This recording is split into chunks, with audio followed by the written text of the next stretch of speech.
series, so I wanted to come and see what the presentation was like. Very nice. I remember, so it was last year or so, Kadampa Kanana Maharaj, when he left, he said one thing, what is ISKCON? And someone asked Prabhupada, what is ISKCON? And Prabhupada explained ISKCON in 4 words. Chanting Hare Krishna, preaching Hare Krishna. That's all we do. This is our business. We chant Hare Krishna and we try to get others to chant Hare Krishna. This is our business. And you do that, everything is perfect. So very simple, short explanation. Just like when the devotee said, how do I become Krishna conscious? Prabhupada, one word, told everyone how to become Krishna conscious in one word. So today, did I, here's my memory, I don't keep notes and my memory's not very good. Did I tell puffed rice story here? Yeah. Yes? Yes, About, yes, puffed rice, you said. No, not that, about on the airplane, Srila Prabhupada on the airplane, I don't think I did. Would you like to hear that? It's going all over social media right now on Facebook and other things. Once it's goes across every few years or so, and of course it's a very amazing. So we'll start out with that. Now this is 1975. So a little background, 1975, Prabhupada left Juhu, Mumbai, in January. And in 2 months, we say how he traveled around the world 14 times. So it means he was traveling around the world sometimes 2-3 times in 1 year. In 1975, he traveled from Mumbai and he wound up in Mayapur 2 months later. And in that time, he went to 12 temples. And I was fortunate to be with him during those travels. Different things happened. We can kind of start at the beginning. Of course, leaving from Mumbai, his first stop was Japan. And from Japan, he went to Hawaii.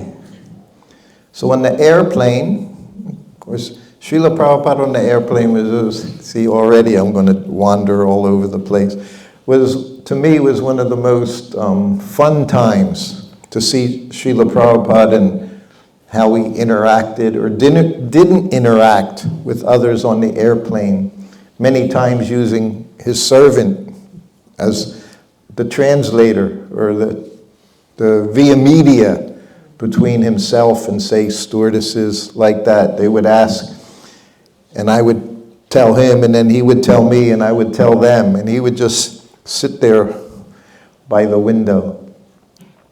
But one time he's sitting by the window, and next to him at that time was Nitai. He was his Sanskrit editor for some time, not a very long time, but some time.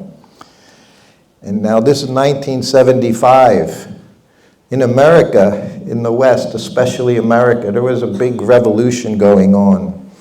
And it was a women's liberation revolution, women's liberation.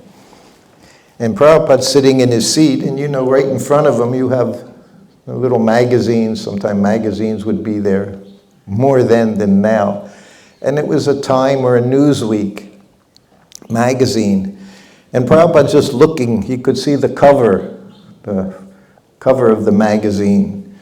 And in it, there was several women, and you could see they were like, it wasn't a kirtan, but you know, their arms were up, and you could see they were liberated. They wanted to be liberated. And by them, there was a fire. Now, in the fire was one article of their clothing that they were discarding in the fire, their tops. In Germany, they call them Bustenhalters. English is a bra. So they were burning them to show they're no different than the men, liberated. And Prabhupada's just looking at it, and this stewardess is walking down the aisle. And before she reaches their seats, Prabhupada's poking Nitai. He said, tell her, she wants to be liberated, shave her head. And the woman's getting closer, and Prabhupada again, he pokes him. He said, go ahead, cut a joke. Prabhupada wouldn't say make a joke, he would say cut a joke. He said, tell her, she wants to be liberated, shave her head.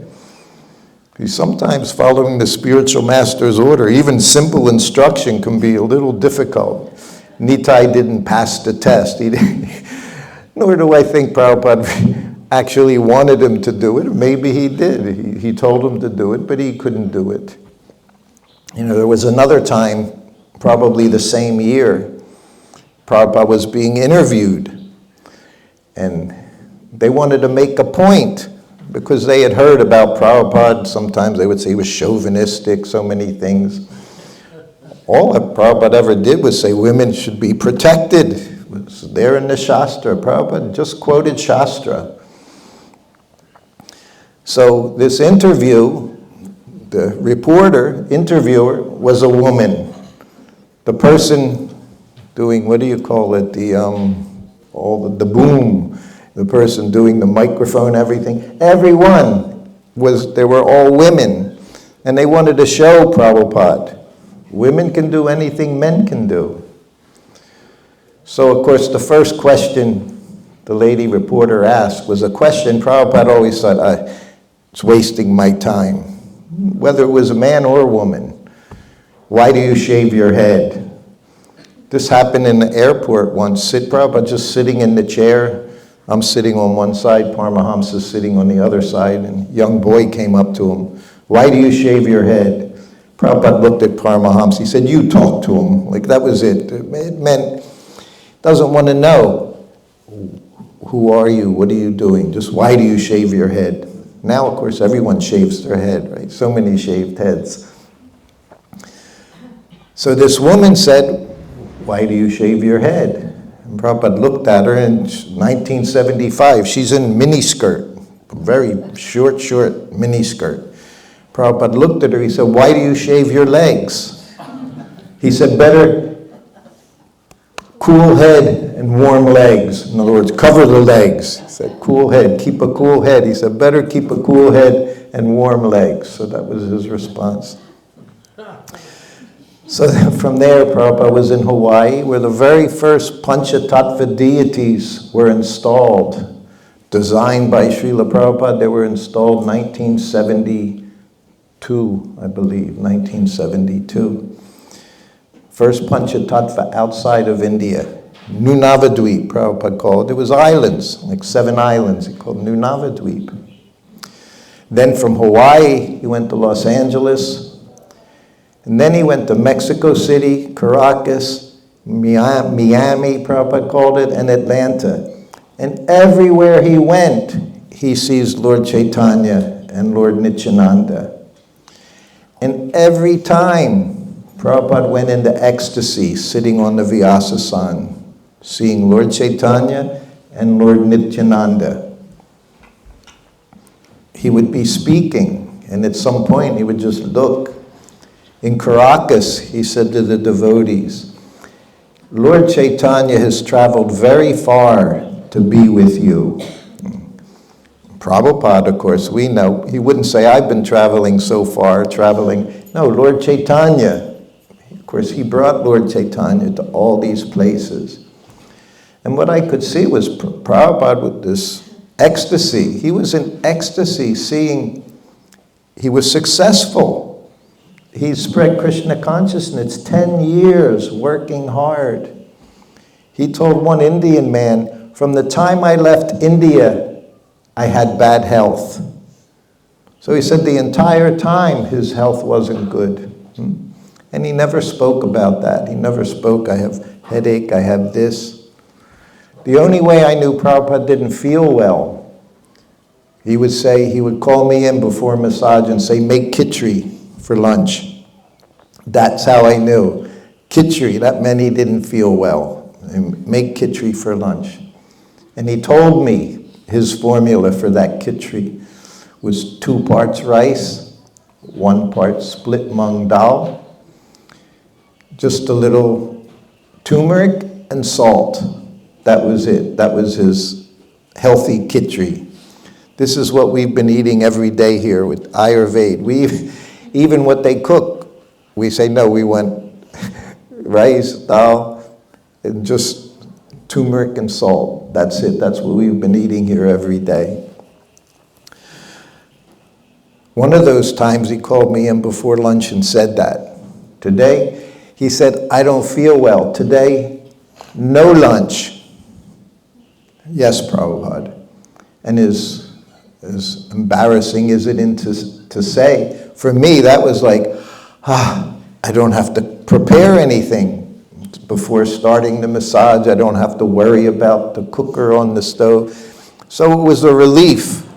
Again, I say I'm embarrassed because Prabhupada's saying he doesn't feel well. Don't cook anything. I said, yes, Prabhupada. So then we start the massage.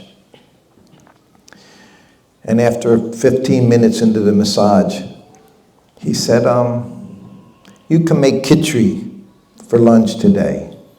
I said, oh, Prabhupada, I said, I didn't start anything. He said, that's all right. Whenever it's ready, he said, you can bring it to me.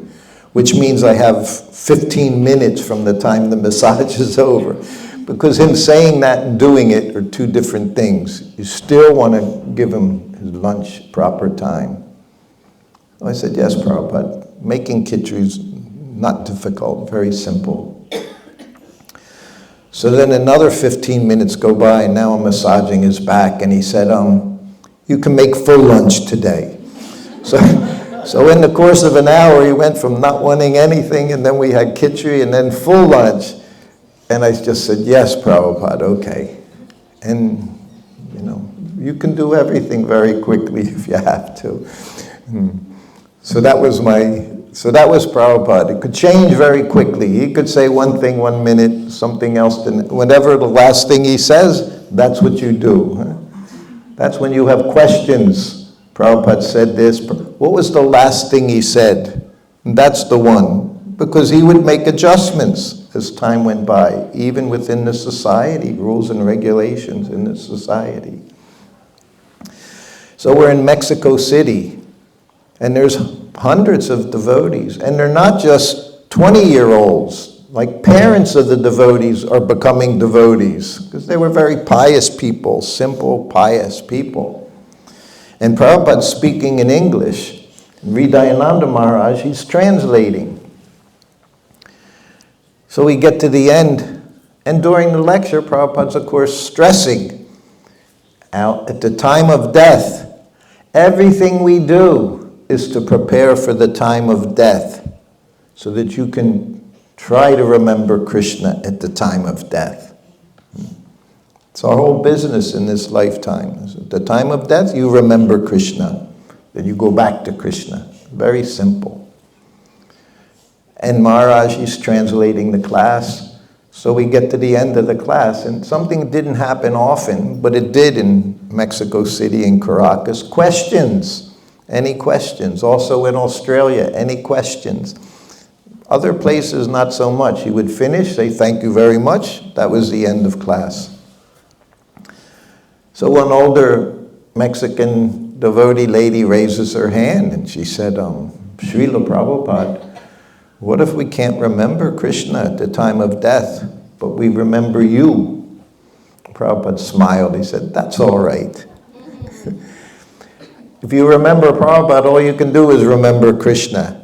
All he did was give us Krishna 24 hours a day, 7 days a week, giving you Krishna, Krishna. So he said, that's all right.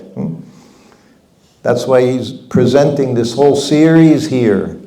Our business to become attached to Srila Prabhupada, to become attached to Srila Prabhupada's words. So we left Mexico City, and one woman, she made Prabhupada mudi, puffed rice. I was saying Prabhupada, one of his favorite meals, his whole life, puffed rice and peanuts. And it's just in a paper bag, and the puffed rice is wrapped up in aluminum foil. Very simple. And we're traveling in the morning. It's just like a 2-hour flight from Mexico City to Caracas, Venezuela. So there were, just like I say, Prabhupada was very regulated. His schedule very regulated which I haven't told you yet, his schedule, daily schedule. But he had a certain plane schedule. One of the things on the plane was, of course, we go sit down, economy class. Prabhupada would sit by the window. I sit next to him. And next to me is Paramahamsa, Swami. He's a Swami. So Prabhupada and him are in saffron. I'm dressed in white, probably with a colored kurta. We all have our shaved heads and our tilak. So the part of the plane etiquette for us was, as soon as the fasten seatbelt sign goes off, what time is it? Prasadam time. On the plane, there wasn't one flight we didn't have prasadam. Always have prasadam. Always traveled with prasadam. And this was about as simple as it got. One preparation, puffed rice was made. So fasten seatbelt light goes off. I don't even have to have Prabhupada look at me. I grab the bag, open it up, puffed rice and peanuts, little turmeric, little spice, little ghee, make a chance, cook it up nicely, make it crispy. I put Prabhupada's table down and put the puffed rice on the table. And Prabhupada starts eating. If you have a video to watch Prabhupada take prasadam, spend some time watching Prabhupada take prasadam. It's another, you can become Krishna conscious just by watching Prabhupada taking, because he honored prasadam. It was very quiet, it was Krishna. It was Krishna. And he, let's go. Now he has two disciples next to him. Prabhupada eats half of it. Puffed rice, you could eat a bucket of it. You can just keep eating and eating. You won't get full. Like I said, Prabhupada called it innocent. Puffed rice is innocent, he said. In other words, it will never give you digestive problems unless someone puts too much chili in it. And then, of course, it can create problems for some of us. So he eats half of it, and then he says, you take. So I slide it over, put my table down, slide it over, close Prabhupada's table, and I divide it into two portions and rip the aluminum foil in half. Very simple. No spoons. We don't have spoons, knives, forks, nothing. Nothing to drink. We have puffed rice. So now I have half of it, and Paramahamsa Swami has half of it. So now we're happily eating Prabhupada's Maha Prasadam. Told you 3 things, very, very special. Huh? The dust of the pure devotee's feet, the water from bathing his feet, and his remnants. Very, very potent. So we're both happily eating Prabhupada's remnants.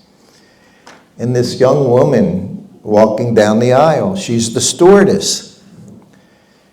And she stops right in front of Paramahamsa Swami, because no one's eating. Everyone's just sitting there with their seatbelts on, sitting on the plane. And we're eating. And she stops right in front of him. She takes her hand and takes a handful of puffed rice out of my plate. I'm in the middle seat. I don't know why, but she took a handful of puffed rice out of my plate and she eats it. And of course, Paramahamsa's still eating. He doesn't, we like prasadam, what to speak of Prabhupada's Maha. So he's eating. Prabhupada, he's looking forward. And I'm looking at her, who just took food out of my plate. And she looks at me. She said, this is very good. She said, what is it? I said, it's puffed rice. She said, well, who are you? Why you eat? So I said, well, vegetarian. I said, we eat special. She said, oh. She was very nice. She said, can I get you anything else? I looked at Prabhupada. See, he's not talking to her. He's sannyasi. I looked at Prabhupada. Hot milk. I said, we'll all have hot milk. Because whatever Prabhupada does, we do. So I said, we'll all have hot milk. She said, okay. She said, would you like anything else? She said, I can go in the first class, she said. And I look at Prabhupada again. He said, any fruit? She said, yes, fruit. She said, I can bring you, she said, from there, fruit, cheese, bread. Prabhupada's. So she leaves, goes back up to the first class kitchen area, canteen, whatever they call it, on board there. And while she's gone, I look at Prabhupada. I said, Prabhupada, that was amazing. I meant she took Prabhupada's remnants. We were fighting for Prabhupada's remnants. Once a devotee offered me $100, 1973.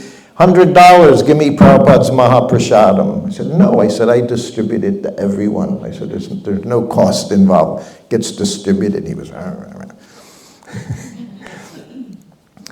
and she took it, somehow or other. Obviously, a super soul was involved somehow. So I said to Prabhupada, that was amazing. Prabhupada said, oh, he said, women have natural tendency to serve. So he didn't respond to what I was saying. He responded to the fact that she was going to bring us milk and fruit like that. He was responding that she was helping us. Prabhupada said, easier for a woman to become Krishna conscious because they have a natural tendency to serve, whereas men in general have natural tendency to be served. That's why I say I was a good servant, because I didn't have a father to watch, be served. I only got to see servers in my mother and my two older sisters, always working, doing things. Anyway, she comes back. Now we have cups of hot milk, we have cut up fruit, we have cheese. So we're all happily taking prasadam. So that was one of the most amazing stories. So 20 years later, 1995, I'm giving a class, Prabhupada Katha class in New Dwarka, Los Angeles. And I tell this story. And I speak for an hour, 2 hours, and then I'm sitting on the asana. And then one man, boy, devotee man, comes up to me. He said, thank you, very nice class. He said, can I tell you a story? I said, okay. I'm still waiting there, waiting to get up. I'm waiting to get up after speaking. But I said, okay. He said, I'm Sankirtan devotee book distributor. He said, and he was from Mexico, South America. He said, we would go to all the cities and villages, he said, all around South America. He said, in jeeps, because the roads were not so good.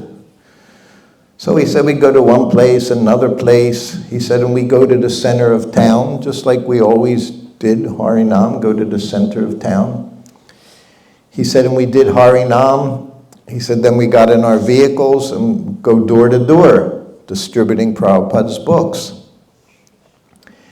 He said, so I go one door, another door, and I go to this door, I knock on the door, and a woman answers the door, and I'm, ready to sell her a book. And she says, Hare Krishna. He's down where no one's ever been, no devotee has ever been. She says, Hare Krishna. And she welcomes him into the house. And he sees pictures of Prabhupada, pictures of deities on the wall. And he said, you're a devotee? She said, yes, yes. He says, well, how did you become a devotee? She says, well, I first met the devotees on the airplane. She says, I was a stewardess. So she was the one that took the Mahaprasadam from Prabhupada's plate. She said, then 10 years later, I was distributed a book. She said, then I read the book. She said, then finally just became a devotee. So this was the same woman. When we say taking remnants from the plate of the pure devotee, most potent, it's not fantasy, it's a fact. So this one gesture she did led to the next step. And then she became devotee, chanting Hare Krishna, got initiated, chanting her rounds. 5 years ago, she came to Vrindavan. The same. I unfortunately didn't get to meet her. I'm still eager to meet her at this point, if it's ever possible. But this was the most amazing thing, Prabhupada's potency, what he did. This is why he traveled around the world 14 times. Imagine, traveled around the world. Then he gets to Caracas. I told you, he said, Lord Chaitanya, Lord Nityananda have traveled so far to be with you. So he gave class, and after the class, again, he said, any questions? So this one young girl, lady, she raises her hand and she said, she said, Prabhupada, I was living in the temple. She said, but it wasn't very nice. She said, in the temple, she said, all of the devotees I saw, they were in Maya. And everyone just got quiet. And Prabhupada looked at her. He said, you show me that place where there's no Maya. He said, I'll go there. Everybody laughed. Haribol, Haribol. And then Prabhupada looked at her. He said, you see the devotees are in Maya because you're in Maya. He said, I see everyone, all these devotees very sincerely serving Krishna. That was his response, very sincerely serving Krishna. Then from Caracas, he stayed there for a week. Then he went to Miami. He spent a few days, one overnight in Miami. I'll tell you what happened there. So I'm, of course, Prabhupada's suitcase, Prabhupada's white bag, and Prabhupada walks in. At that time, a very pretty temple they had. Coconut palms were there, daubs, coconut trees were there, nice property, nice temple. And they had a little cottage. The temple president stayed there, but now it was Prabhupada's room while he was there. And we walk in. I open the door, Prabhupada goes in the room, and I'm right behind him. And Prabhupada looks, and there's this painting, Krishna and Arjuna. And Arjuna's like this. You know that painting? Arjuna, he's distressed. And Prabhupada's just looking at it, and I'm right next to him. I'm a grahasta now. Prabhupada looks at it, and he looks at me, he said, I like this painting very much. So of course, I said, why, Srila Prabhupada? He was very happy I said that. Because I'm thinking, I want to go back to Hawaii where my family is. This was my consideration. And I was literally writing to Nanda Kumar, thinking, because Prabhupada's going to India. Nanda Kumar loved to be in India with Srila Prabhupada, and me, I didn't like being in India with Srila Prabhupada. And we were trying to work out a program. I'll be his servant in the West, and he'll be his servant in India. All these things were going on in the background. So I said, why? And Prabhupada said, well, just see. Krishna is telling Arjuna, what's he tell him? You have to kill your family, your friends, your relatives. You have to kill them. And of course, Arjuna is perplexed. And then Prabhupada looked at me. He said, if Krishna wants, you have to kill your family. What to speak of leaving your family? He's talking to me. What to speak of leaving your family? He said, if Krishna wants, you have to kill your family members. And this is what he said to me, because he knew what was going on in my head.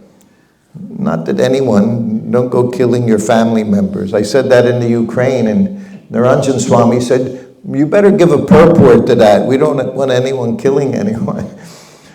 But this was when Prabhupada was here. See, all of us now, we have very nice Krishna conscious lifestyle, easy. We have our houses, we have nice temples. If you're living in the temple, sometimes one person to a room, two in a room is like maximum in Vrindavan, 2 brahmacharis in a room. Everyone has their cell phone, a computer. But when we were with Prabhupada, we didn't have anything except serving Srila Prabhupada. That's all we did. And whatever facility was there or not there, we were happy. So he said that to me. Then he goes on one morning walk, and this was very high class. This was Miami. So Miami, many wealthy people there, residences were now all the houses are worth millions of dollars. Huh? And Prabhupada's walking on the property, and he sees there's nothing but leaves all over our lawn in the temple. And he sees all the neighborhoods, manicured lawns, everything very, very beautiful. And he looks at the temple president. He said, "Why are there leaves everywhere?" He said, "Everywhere's so nice." He said, "Here, nothing but leaves." And temple president says, "Well, Prabhupada, we don't have anyone to do it, we don't have enough devotees." And Prabhupada looks, on each side of him, there's like 25 devotees walking with Prabhupada, and he looks this way and looks that way, and he just shakes his head.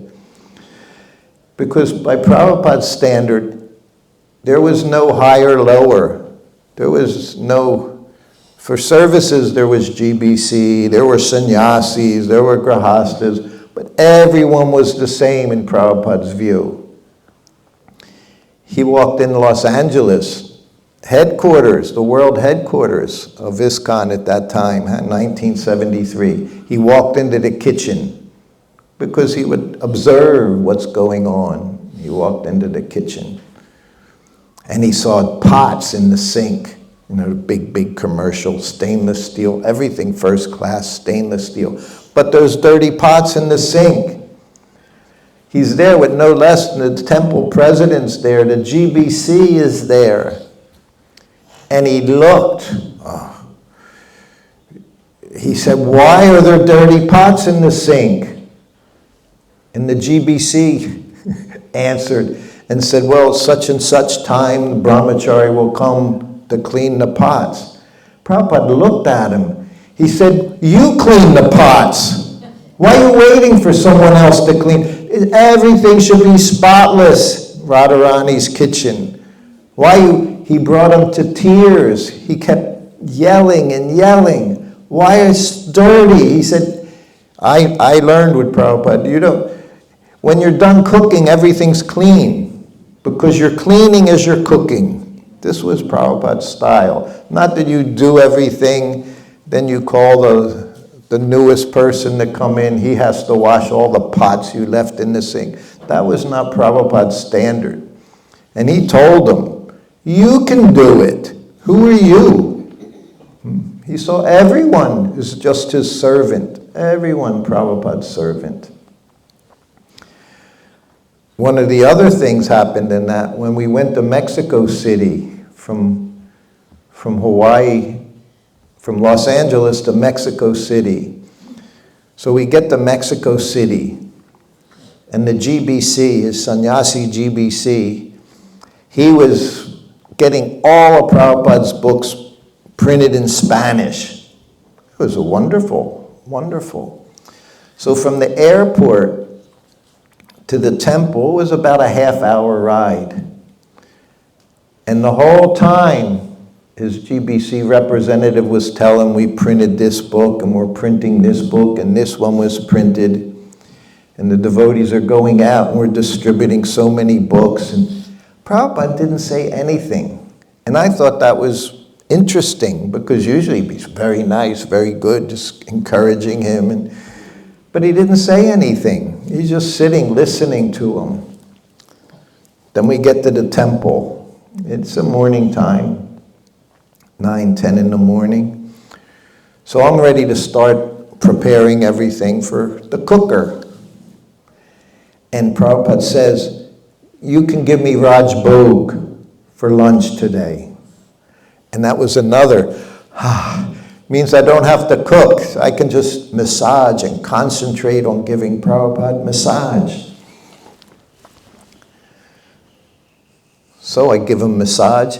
And I learned this too. When Prabhupada asked for Raj Bhog, there was a reason. Because he didn't eat Raj. He could have eaten Raj Bhog every day in Los Angeles, every day. And wherever he stayed, he could say, bring me Raj Bhog. Because it was the same time of day that it was coming off the altar. But he said, bring me Raj Bhog. So I bring him the Raj Bhog after lunch, or after massage, after he bathes and says his Gayatri. And I did this 3 times in 3 different temples. And it was always the same. He was tasting it because he knew he didn't like it. That's why he asked for it. And how did he know it wasn't nice? Because he's greeting the deities every morning. Like even Maharaj said, Prabhupada told him, be nice to this girl. Well, the deities will tell Prabhupada, I don't like what they're feeding me. I didn't hear it, but I can tell you, I know that's what would happen. The deities would say, whatever they're offering to me is not up to the standard.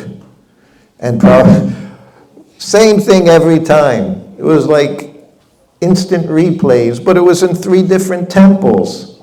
And he would try the dal. This dal tastes like mud, he would say. Tastes like mud. Try mud sometime. Prabhupada said the dal tasted like mud.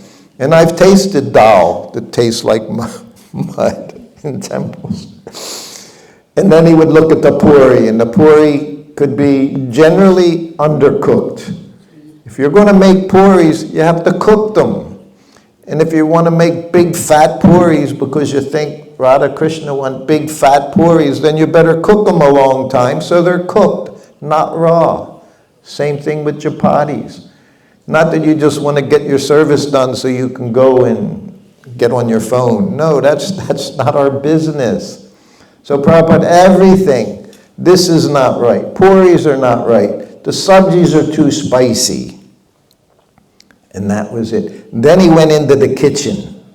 So after condemning everything that was made for the Lord, and who can do that? He could do that. Because everything we're offering to him first.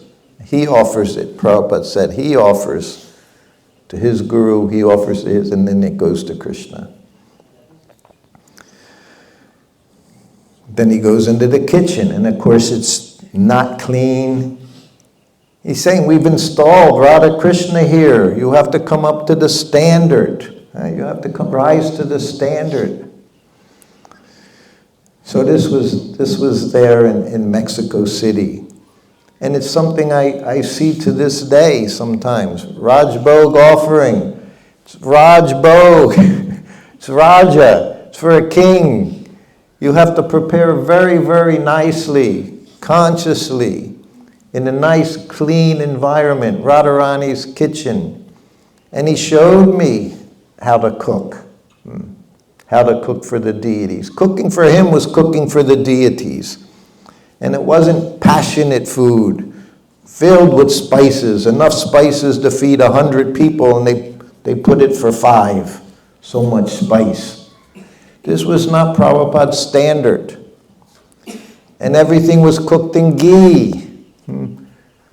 Once Tamal Krishna Maharaj, it was in Calcutta, he said, Prabhupada, he said, you've instructed we cook in ghee. Prabhupada said, yes, ghee is for the inside of the body, oil for the outside of the body. This is Ayurvedic principle. This is simple. It's an eternal principle of Ayurveda. Ghee for the inside, oil for the outside. And Tamal Krishna said, but here, he said, in the temple, Calcutta, they use mustard oil. Prabhupada said, oh, very tasty.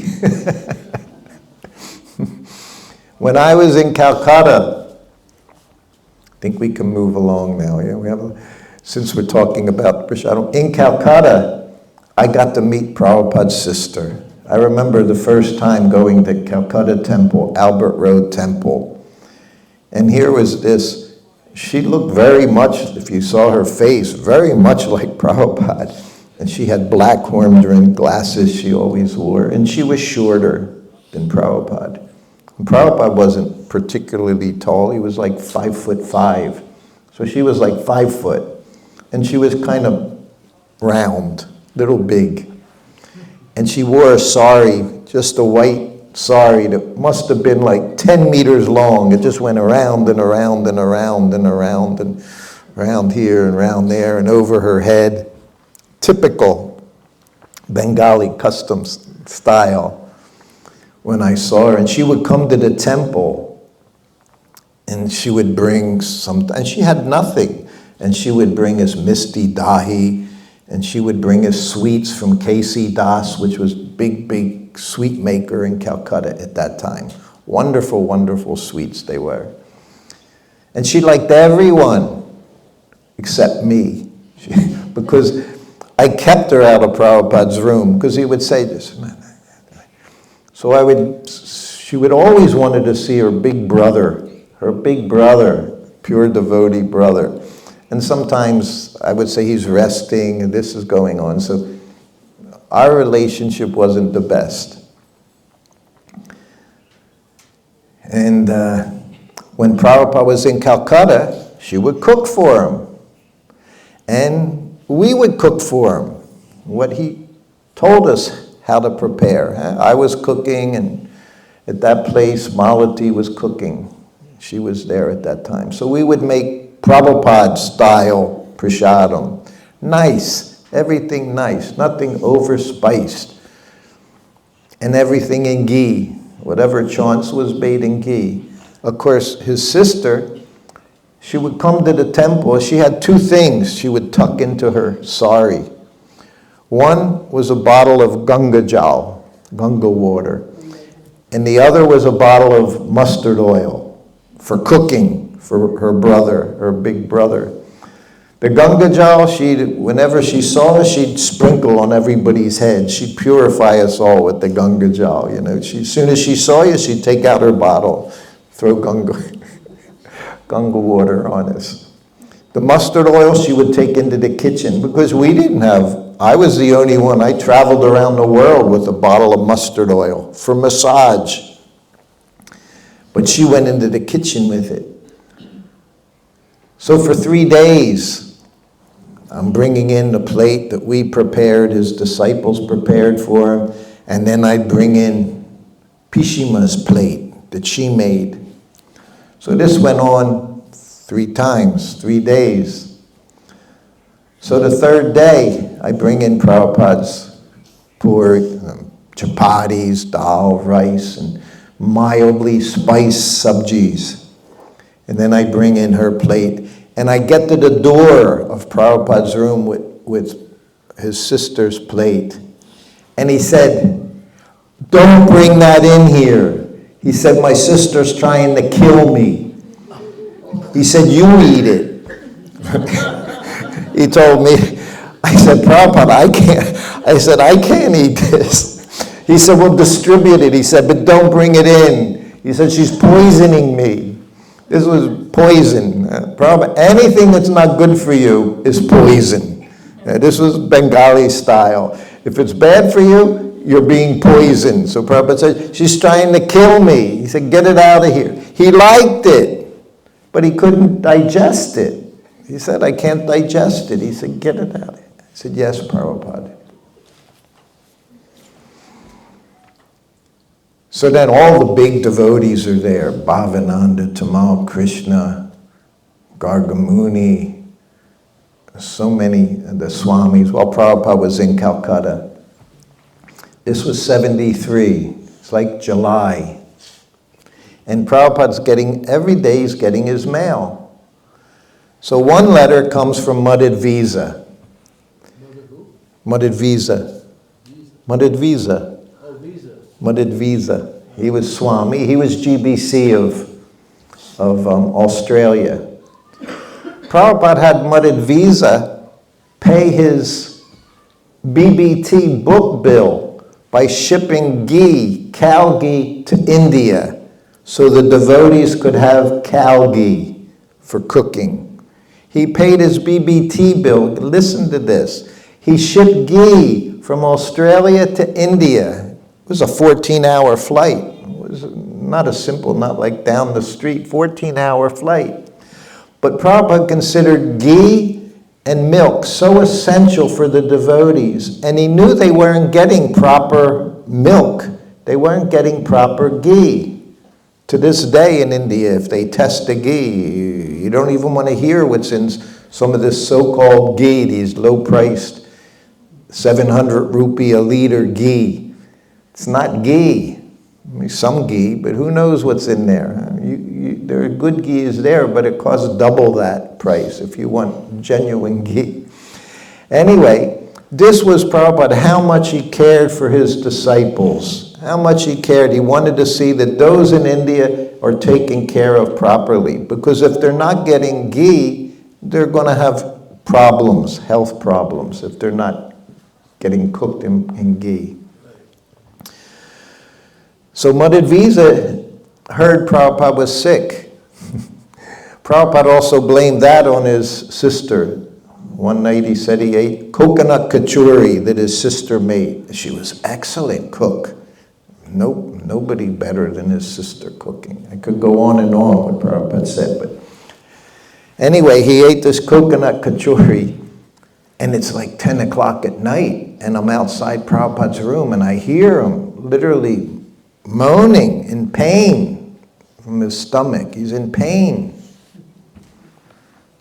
So I went in, and I just started massaging his stomach, and he said, I think it's from my sister's kachori. He said she's made this coconut in mustard oil. Again, he said the mustard oil. He actually was sick for days. I don't think it was due to that, but he said that. Anyway, he gets a letter from Madhvisa saying, come to Australia. We have a nice place in Perth. You can rest and recover your health. That same day, he gets a letter from Shama Sundar, who had been his secretary, and now he's GBC in England. And he's inviting Prabhupada to come to England for Rath Yatra. 3 carts, he said. We have 3 carts, Srila Prabhupada. We want you to come to England for Rath Yatra. So, before his massage, Prabhupada has me call all the leaders, all these devotees I told you, GBCs, sannyasis. He said, call them. And he said to them, he mentions the 2 letters.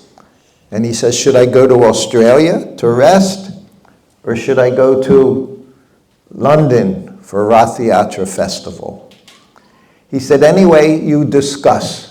You big devotees, he would say. You discuss. He said, and after lunch, he said, you can tell me what you think. And then I'm massaging Prabhupada. Then we have massage. And I'm behind him. I'm massaging his back. And he did this a few times. He said to me, so Sruta Kirti, he said, what do you think? Should I go to Australia? Now, I'm his servant. Wherever he goes, I'm going with him. Should I go to Australia to rest? Or should I go to London for Rath Yatra? I said, Prabhupada, you're going to go to London for the Rath Yatra so you can preach to thousands of people. He said, you have very good understanding, he said. And then the massage just went on. So he has his lunch, he takes a nap, gets up, rings the bell. He said, call them. Call them. There's GBCs. So I called them. It's like 6 of them. So they all come in, and they'd had their discussion. So they all offer obeisances and sit down.